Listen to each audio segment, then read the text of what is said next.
మరి ఇరాన్కున్న ధైర్యం ఏంటి సార్? మీరు అన్నట్టుగా ఇది 2 దేశాల దాడి కాదు, 7 దేశాలు కలిపి ఇరాన్‌పై చేస్తున్నటువంటి దాడి. ఇరాన్‌కున్నటువంటి ధైర్యం ఏంటి? ఎలా ఎదుర్కోవాలనుకుంటోంది? వీటితో పోలిస్తే ఎక్కడా కూడా ఇరాన్ సరితూగనటువంటిది.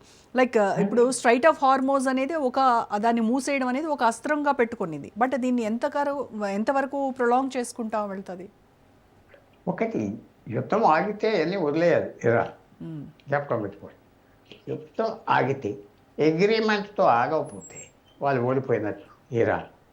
అగ్రిమెంట్తో ఆగితే మాత్రం ఇరాన్ గెలిచినట్టు. ఎందుకంటే ఇరాన్కి ఏం కావాలి? యుద్ధం ఆగిపోవాలి, మా మీద యుద్ధం చేయకూడదు, మేము బ్రతికి వెళ్ళిపోవాలి, అన్నీ మళ్ళీ తీసుకుంటాం. సో రోజుకి 3-4 మిలియన్ బ్యారెల్ ఆయిల్ వాళ్ళు సంపాదిస్తారు. అంటే దాదాపు 20,000 కోట్ల రూపాయలు, 30,000 కోట్ల రూపాయలు ఆదాయం పర్ డే.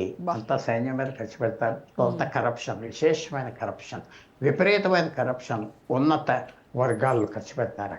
ఎవరు సంపాదిస్తారు. అందుకనే మొన్న అమెరికాలో ఈ జనరల్, ఈ secret police general, army generals కూతుళ్ళు కోడళ్ళు అందరూ అమెరికాలో ఉంటున్నారే, అందరిని బయటికి పంపించేస్తున్నారే. అక్కడ ఆస్తులు కొనుక్కొని విపరీతంగా లగ్జూరియస్ లైఫ్ లీడ్ చేస్తున్నారు. ఇక్కడ సంపాదించిన దొంగ సొమ్మంతా. సో అందువల్ల ఈవేళ ఇరాన్కి లోటు ఉండదు, విపరీతమైన ఆస్తి ఉంది. ఆ ఆస్తి కంటిన్యూ వెళ్తారు, యుద్ధానికి తయారు చేస్తారు, మళ్ళీ బాంబులు తయారు చేస్తారు, మళ్ళీ లేకపోతే. కానీ చాలా వరకు పాడైపోయింది. వాళ్ళు ఏమైతే ఇన్వెస్ట్ చేశారో గత 40 సంవత్సరాల్లో అంతా ఎగిరిపోయింది. మళ్ళీ బిల్డ్ చేసుకోవాలి. ఇప్పుడు మీరు ఏం అక్కర్లేదు. యుద్ధం ఎలాగ ఆగుతుంది? యుద్ధం ఇరాన్ ఆప్ చేస్తారా? ఇప్పుడు ఆప్ చేస్తే ఇరాన్ గెలిచినట్లు లెక్క. జ్ఞాపకం పెట్టుకోండి. ఆగకుండా ఆఖరి వైపు వెళ్దాం, చూద్దాం అని మాటలు నిజం యుద్ధానికి వస్తే ఇరాన్ ఫినిష్ అయిపోతుంది. ఎందుకంటే అమెరికాకి, ఇజ్రాయెల్కి, ఈ 5 దేశాలకి దిక్కు లేదు. ఇరాన్ క్రష్ చేసే వరకు వాళ్ళకి దిక్కు లేదు. హార్మోజ్ స్ట్రైట్ మూసేస్తారు, జల్సన్ని మూసేస్తారంటే ఆయిల్ మీద బ్యారెల్కి $2 ఇస్తా ఉంటాం. ఆయిల్ ఎవరికి అమ్మాలో మేము చెప్తా ఉంటాం. ఇక అలాంటిది ఏం చేస్తారు మిగతా దేశాలు?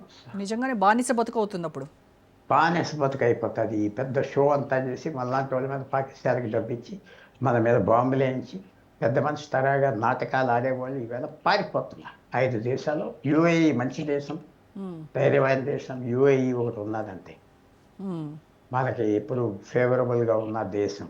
యునైటెడ్ అరబ్ ఎమిరేట్స్ వాళ్ళకి హాని జరుగుతుందంటే విచారమైన పరిస్థితి. వాళ్ళు ఫేర్ పీపుల్. మిగతా వాళ్ళు ఈ తైతకలు ఎక్కువ వాళ్తారు ఇటు అటు భారతదేశం చుట్టూ. ఇప్పుడు వాళ్ళకి ఏం చేయాలో వాళ్ళకే తెలియదు. వాళ్ళే అవమానం పడుతున్నారు. వాళ్ళ నెత్తి మీద, వాళ్ళ ప్యాలెసెస్ మీద ఇష్టం వచ్చినట్టు రాకెట్స్ పంపించేస్తున్నారు. ఆప్ చేసేది లేదు. వాళ్ళకి 100 ప్లేన్లు ఉన్నాయి, పెద్ద ప్లేన్.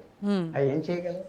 ఆ 100 ప్లేన్లో 20 బాంబులు ఉన్నాయి అంతే. ఆ బాంబులు అయిపోతే ఇంకెవడు కాపలా కాసేవాడు ఎవడు లేడు వాళ్ళు. సో చాలా ఈ కొత్త వార్ఫేర్ ఇరాన్ తీసుకురావటం, కొత్త యుద్ధ స్టైల్ తీసుకురావటం, ఇది మార్పు వచ్చేసింది.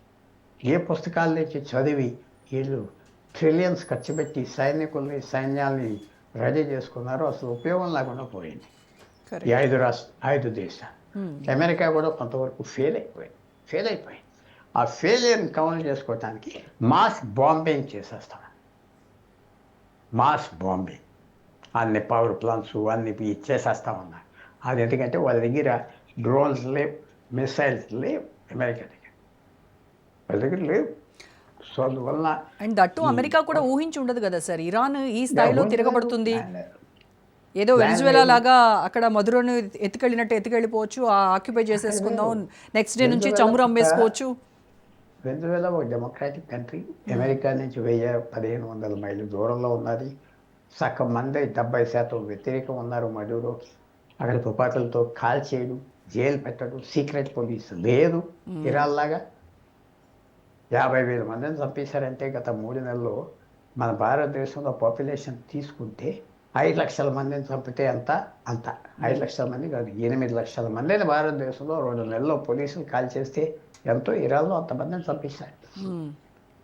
సో ఇవన్నీ ఉన్నాయి. ఇరాన్ యునైటెడ్ కాదు. ఒక జంట, ఒక హుంటా, ఒక గ్రూప్, క్లిక్ కంట్రోల్ చేస్తాం డబ్బుని, వ్యవహారాన్ని అంతా. అదొక డిక్టేటర్షిప్, క్లర్జీది, రాజా ఎలాగో వాళ్ళు. అందువల్ల ఈ మార్పు మాత్రం వస్తారు. నేను అనుకుంటున్నా ట్రంప్ లాంటి వ్యక్తి వాళ్ళు ఎప్పుడు దిగుతాడు అనుకోలేదు. ట్రంప్ ఏమన్నాడు? 45 సంవత్సరాల క్రితం చేయవలసిన పని ఇరాన్ మీద 47 సంవత్సరాల్లో ఏ అమెరికన్ ప్రెసిడెంట్ చేయలేని పని నేను చేస్తున్నా. ఇరాన్ ఆఫ్ చేస్తా, వాళ్ళు మళ్ళీ పూర్వజన్మకు పంపించేస్తాను అంటున్నాడు. ఇది ఇరాన్కి కొత్త మాటలు వింటాం. వాళ్ళ కోపం, వాళ్ళ పౌరుషం అంతా తీసాడు. కానీ ఎలాగవుతుందో వర్డ్స్ మనం ఎవరు చెప్పలేం. మనం కేర్ఫుల్గా చూడాలి. భారతదేశం నేర్చుకోవాలి, యుద్ధం నుంచి చాలా కేర్ఫుల్గా నేర్చుకోవాలి. ఏం చేయాలి, ఏం చేయకూడదు. ఊరుగానే ఆ 100 ప్లేన్లు రాఫెల్ ప్లేన్స్ ఉపయోగమా? ఒక రాఫెల్ ప్లేన్ క్యాన్సిల్ చేస్తే 1,00,000 డ్రోన్స్ వస్తాయి. 1,00,000 డ్రోన్స్ వస్తాయి. అవి కొనాలా? కొత్త సైన్స్ తీసుకురావచ్చు, కొత్త ఆర్టిఫిషియల్ ఇంటెలిజెన్స్ తీసుకురావచ్చు. ఒక ప్లేన్ క్యాన్సిల్ చేస్తే రాఫెల్ ప్లేన్ 100 కోట్లు, 200 కోట్లు, 1 కోటి, 300 కోట్లు. ఇవన్నీ మనం కూడా ఆలోచించుకోవాలి. మన వాళ్ళు కూడా దీంట్లో కూడా తప్పులు చేస్తారు. ఎందుకంటే ఆర్డర్ చేస్తే కమిషన్ ఎవరికో వస్తుంది. సో ఆర్డర్ చేస్తా పోతా అమెరికా చేసినట్టు. సో ఈ మార్పు ఎవరు తీసుకొస్తారు? మార్పు భారతదేశంలో చాలా అర్జెంటుగా కావాలి మనకి మార్పు. కరెక్ట్. చాలా లేకపోతే ఈ పాఠాలు మనకి మళ్ళీ మామూలుగా తుపాకులు, ట్యాంకులు పెట్టి కాల్చుకుంటున్నామంటే అవి పని చేయవు ఇంకా. సో చాలా చేంజ్ కావాలి. ఇప్పుడు ఈ స్ట్రైట్ ఆఫ్ హార్మోజ్ను ఇరాన్ క్లోజ్ చేయడం అనేది ఒక గ్లోబల్ ఎకానమీకి ఒక డెత్ వారెంట్ లాంటిది. సో అక్కడ అమెరికా అటు బ్రిడ్జెస్ని, పవర్ ప్లాంట్స్ని అన్నిటినీ టార్గెట్ చేస్తే ఇరాన్ ముందున్నటువంటి కౌంటర్ స్ట్రాటజీ ఏంటి సార్ అసలు?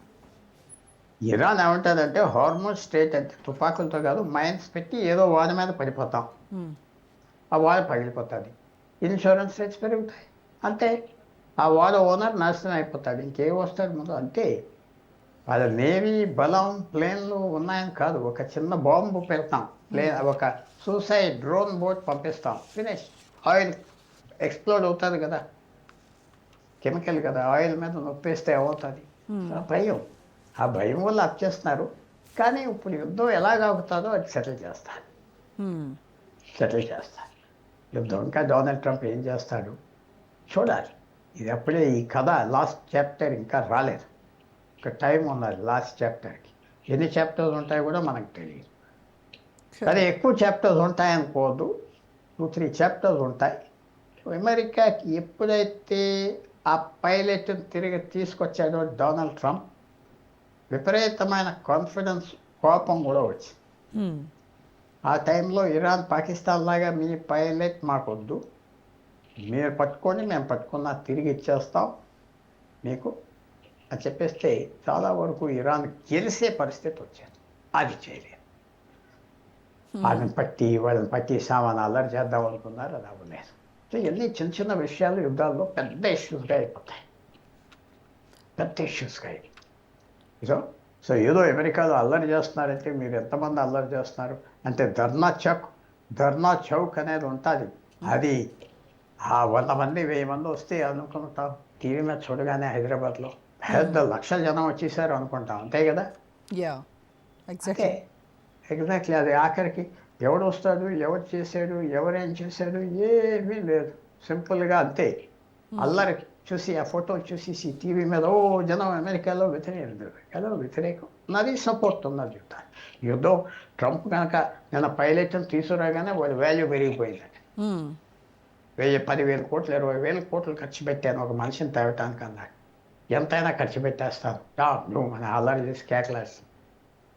సో ట్రంప్ అంత తక్కువ అంచనా ఏంటంటే ఇరాన్ మీద కూడా తక్కువ అంచనా వేయద్దు. అవే వరకు చూడాలి, ఎవరు తప్పులు చేస్తారు, తప్పు ఎవరు చేస్తారు, తప్పులు ఎలా దిద్దుకుంటారు చూడాలి. కానీ ఈ అవకాశం 5+2 వదలరు. 5 అరబ్ స్టేట్స్లో అమెరికా, ఇజ్రాయెల్, ఇరాన్ వదలరు. కరెక్ట్. ఇలాంటి అవకాశం రాదు, వదిలేరా వాళ్ళు ఫినిష్ అయిపోతారు. ట్రంప్ కూడా చాలా గట్టిగానే వార్నింగ్ ఇచ్చేస్తారు. అంటే ఆయన ఇప్పటి వరకు ఒక ఎత్తు, ఇకపై మరో ఎత్తు, ఇంకా అందరినీ నరకానికి పంపించేస్తాను అని చాలా ఘాటుగా మాట్లాడారు. అంటే ఈ 48 గంటల్లో ఏమైనా ఒక డిప్లొమాటిక్ బ్రేక్ త్రూ ఏమైనా ఉండే అవకాశం ఉంటుందని అంటారా? డెఫినెట్గా. లేదు అంటే 3వ ప్రపంచ యుద్ధానికి పునాదులు మనం చూడబోతామా? ఉంటుంది, గ్యారంటీగా డిప్లొమాటిక్ ఏదో వస్తుంది. మధ్యవర్త పాకిస్తాన్ ఎవరో తీసుకొచ్చి వద్దు ఆఫ్ చేస్తారు, ఇరాన్ ఒప్పించినట్టుగా. ఇరాన్ కూడా క్యాల్కులేట్ చేసుకుంటుంది, ఇలాంటి వస్తే మన పరిస్థితి ఏంటి, వీళ్ళు చేసే పని చేస్తాడు, మనం ఏదో పక్క దేశాలు బాంబు చేస్తాం, ఏమవుతుంది. వాళ్ళు వస్తారు, తగ్గిస్తారు, ఇంకో 5-6 గంటల్లో సిగ్నల్ వస్తుందని నేను అనుకుంటున్నా. కానీ ఎవరు రేషనల్గా ఉన్నారో మనం చెప్పలేం కదా. కరెక్ట్. జీవితాల్లో మనం ఎవరు రేషనల్గా ఉన్నాం మన జీవితాల్లో, వాళ్ళు ఎందుకు ఉంటారు? అండ్ ఇరాన్లో కూడా ఇప్పటికే వాళ్ళకి ఇంటర్నల్గా ఒక అన్సర్టినిటీ ఉంది సార్. ఇప్పుడు అక్కడ నాయకత్వ మార్పులు జరుగుతున్నాయి. ఇట్లాంటి టైంలో యుద్ధం కనుక వస్తే ఇరాన్ ప్రజలు ఇటు అంటే నేషనాలిటీ పరంగా చూసుకొని గవర్నమెంట్ వైపు నిలబడతారంటారా, లేదు అంటే తిరుగుబాటుకే అవకాశం ఉంటుందా? తిరుగుబడి తిరుగుబడును వెల్లలాగా ఉంటాయి. కానీ ఇక్కడ సీక్రెట్ పోలీసు చాలా ఫోర్సెస్ ఉన్నాయి. కాల్చేస్తాం రోడ్డు మీద వస్తే అని ఆర్డర్ ఇచ్చారు ఎవరైనా అయితే. 40-50 వేల మందిని చంపేశారంటే జనవరి నుంచి వాళ్ళకి లెక్కలేదు. వాళ్ళ రెజీమ్ని కాపాడుకోవాలి. ఎవరు వ్యతిరేకంగా ఉన్నవాళ్ళు ఎవరు బయటికి రారు. నేషనలిజం అని ఎప్పుడు వస్తుందంటే అందరికీ ఒక ఫ్రీడమ్ ఉంటే వస్తాయి, లేకపోతే ఒక సెక్షన్కే వస్తాయి. అది మనం అర్థం చేసుకోవాలి. ఏదో దేశం మీద అటాక్ అంటే అందరూ ఉండరు. చాలామంది సైలెంట్గా ఉంటారు. చాలామంది భారతదేశంలో కూడా అంతే. 100% దేశభక్తి ఉన్నదా లేదు కదా. కొంతమంది అలా సైలెంట్గా చూస్తారు, వెళ్ళిపోతే ఓడిపోతే పొగరపోతారు కదా అని. వాళ్ళు చాలామంది ఉంటారు అలా. కానీ ఇప్పుడు మాట్లాడరు. యుద్ధం ఆగాక ఎలాగాగింది, ఆగుతుందా? ఇజ్రాయెల్ ఒప్పుకోదు, ఈ 5 దేశాలు ఒప్పుకోదు, ట్రంప్ కూడా ఒప్పుకోదు. ఎందుకంటే ఇంత డ్యామేజ్ చేస్తుంది ఇరాన్, ఒక జలసంధిని మూసేసింది, నా బాంబులతో దాంతో నా ప్రెస్టీజ్ పోయింది, ఊరుకొని అంటున్నది. కాబట్టి ఇరాన్ దాంట్లో కాంప్రమైజ్ అవ్వకపోతే మాత్రం ఈ యుద్ధం కంటిన్యూ అవుతుంది అనుకోవాలి మనం అంతే.